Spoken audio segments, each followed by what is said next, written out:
let's talk about FIRE. I was gonna start with a money joke, but I'm saving it for later. FIRE is a journey.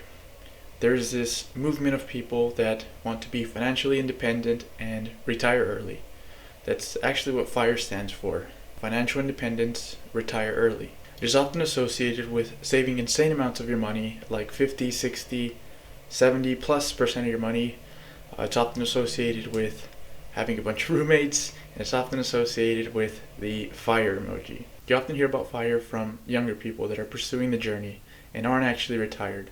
There are some interesting stories out there, and I really recommend you check them out. Financial independence means you have enough money invested to not have to work anymore. Retiring early, well, it means to retire early. You don't have to work anymore. You retire earlier than, I guess, the usual age of like 65 or whatever. Now, unfortunately, you can be retired, but not financially independent. A lot of people start on their FIRE journey and end up on a financial independence journey instead. Maybe they realize early retirement isn't for them, or they find something they really enjoy doing and they don't want to stop working. The main concepts of FIRE are saving, investing, staying out of debt, and making more money. Now there's 4 types of FIRE that I'm going to talk about, and for my research, there are 3 that are very similar, and so I'm going to talk about those together. So the first real step to starting your FIRE journey is to calculate your FIRE number, and that is done by taking your ideal annual expenses and multiplying that by 25. That number is what is referred to as your nest egg, and it's money that you invest. If your annual expenses are about $40,000, you are what is considered lean FIRE. If your annual expenses are $100,000 or more, you are what is considered fat FIRE. And if it's somewhere in between, that is more of a normal or standard FIRE.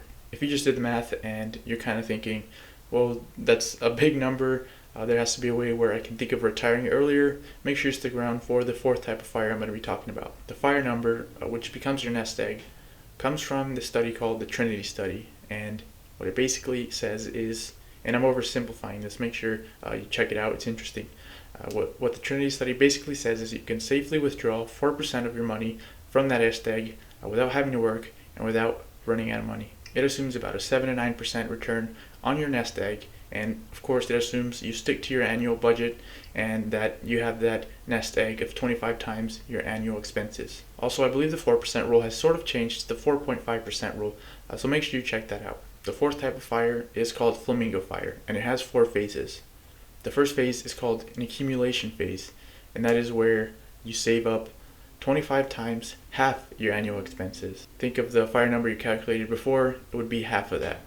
Then you can go on to the next step, which is semi-retired. In this phase, you can go from working full-time to part-time, while the money you invested in the first step basically doubles from when it started. So in the first step, you did 25 times half of your annual expenses. You'll be in the second phase until that becomes 25 times your annual expenses. Once you're done with step 2, you move on to step 3, which is where Flamingo FIRE becomes more like the other types of FIRE we talked about earlier in this video. You don't have to work for money, and you can safely withdraw 4% annually from your nest egg.